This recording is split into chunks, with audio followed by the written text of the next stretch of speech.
திருச்சியில் சர்வதேச போதை ஒழிப்பு தினத்தை முன்னிட்டு மாணவிகள் கலந்து கொண்ட விழிப்புணர்வு பேரணி நடைபெற்றது.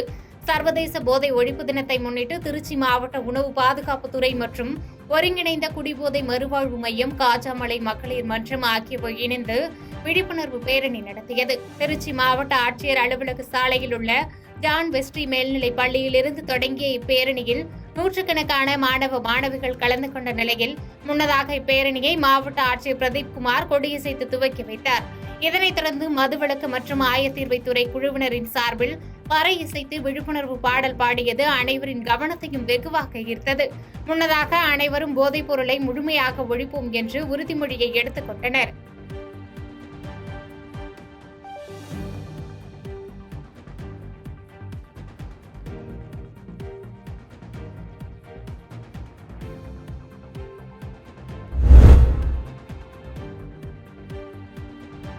ஓமலூர் பேருந்து நிலையத்தில் உள்ள மதுக்கடைகளை வேறு இடத்திற்கு மாற்ற வேண்டும் என காய்கறி சந்தை வியாபாரிகள் மாவட்ட ஆட்சியரிடம் கோரிக்கை விடுத்துள்ளனர்.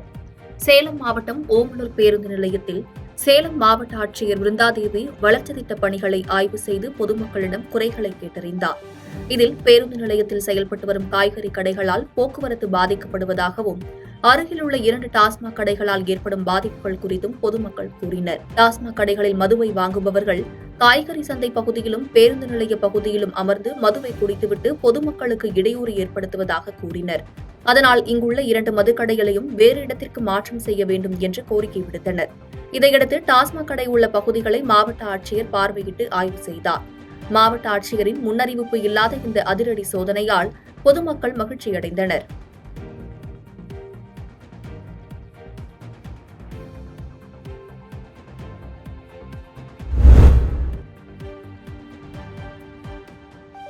உதகை அருகே தேயிலை தோட்டத்தில் சுற்றி வரும் சிறுத்தையால் அச்சமடைந்துள்ள தோட்ட தொழிலாளர்கள் சிறுத்தையின் நடமாட்டத்தை கண்காணிக்க வேண்டும் என கோரிக்கை வைத்துள்ளனர்.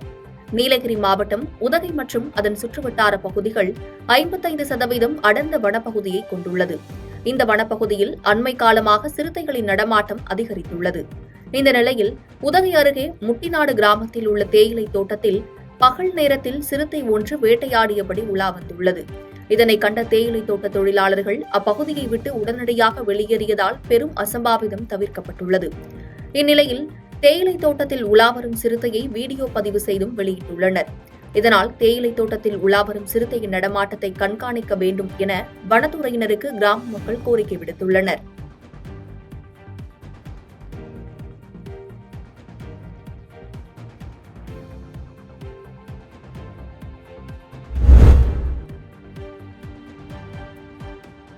கோவையில் மாற்றுத்திறனாளிகள், முதியோர் மற்றும் காப்பகங்களில் வாழும் குழந்தைகளை தன்னார்வ அமைப்பினர் கோவை அரசு பொருட்காட்சிக்கு அழைத்து சென்றனர். கோவையில் ஒவ்வொரு ஆண்டும் கோடை விடுமுறையின் போது அரசு பொருட்காட்சி நடைபெறுவது வழக்கம்.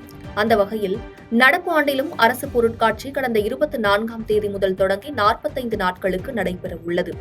இந்நிலையில் அரசு பொருட்காட்சி வியாபாரிகள் சங்கம் மற்றும் தன்னார்வ அமைப்பினர் இன்று மாற்றுத்திறனாளிகள், முதியோர் மற்றும் காப்பகங்களில் வாழும் குழந்தைகளை இந்த பொருட்காட்சிக்கு அழைத்து வந்தனர்.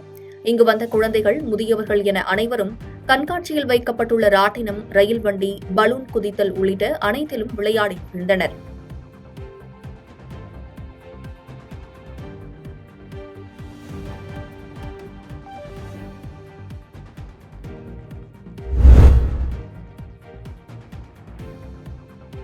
வாலஜாபாத் பகுதியில் மாவட்ட மதுவிலக்கு ஆயத்தீர்வைத்துறை சார்பில் போதைப்பொருள் பயன்பாடு மற்றும் கடத்தலுக்கு எதிரான விழிப்புணர்வு பேரணி நடைபெற்றது. காஞ்சிபுரம் மாவட்டம் வாலஜாபாத் பகுதியில் காஞ்சிபுரம் மாவட்ட மதுவிலக்கு ஆயத்தீர்வைத்துறை சார்பில் போதைப்பொருள் பயன்பாடு மற்றும் கடத்தலுக்கு எதிரான விழிப்புணர்வு பேரணியை மாவட்ட ஆட்சியர் கலைச்செல்வி மற்றும் SP சண்முகம் துவக்கி வைத்தனர். இதில் ஏராளமான பள்ளி மாணவர்கள் போதைப் பொருளுக்கு எதிரான விழிப்புணர்வு கோஷங்களை எழுப்பி ஊர்வலமாக சென்று விழிப்புணர்வு ஏற்படுத்தினர். இதனைத் தொடர்ந்து மாவட்ட ஆட்சியர் முன்னிலையில் போதைப் பொருட்களை பயன்படுத்த மாட்டேன் எனவும், குடும்பத்தினரையும் பயன்படுத்த அனுமதிக்க மாட்டேன் என உறுதிமொழி ஏற்றுக் கொண்டனர். இந்நிகழ்ச்சியில் காவல்துறையினர், பள்ளி மாணவர்கள் என பலர் கலந்து கொண்டனர்.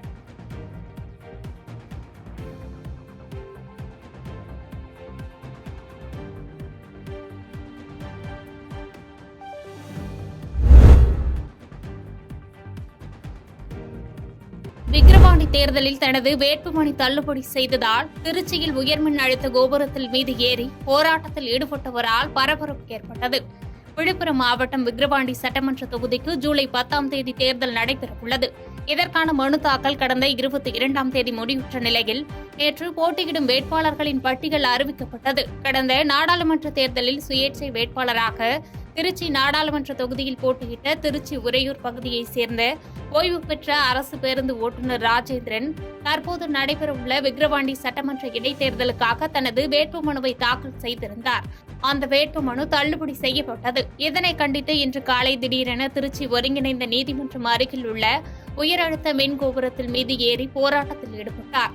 தகவல் அறிந்த கண்டோன்மென்ட் காவல்துறையினர் மற்றும் தீயணைப்பு வீரர்கள் சம்பவ இடத்திற்கு சென்று பேச்சுவார்த்தை நடத்தியதைத் தொடர்ந்து செல்போன் கோபுரத்திலிருந்து அவரை கீழே இறக்கினர். அதனைத் தொடர்ந்து காவல்துறையினர் அவரை காவல் நிலையத்திற்கு அழைத்து சென்று விசாரணை மேற்கொண்டனர். பாதகம் செய்பவரை கண்டால் நாம் பயங்கொள்ளலாகாது பாப்பா, மோதி மிதித்து விடு பாப்பா, அவர் முகத்தில் உமிழ்ந்து விடு பாப்பா. அண்மை செய்திகளை உடனுக்குடன் தெரிந்து கொள்ள இணைந்திருங்கள் இயம்நாடு தொலைக்காட்சியுடன்.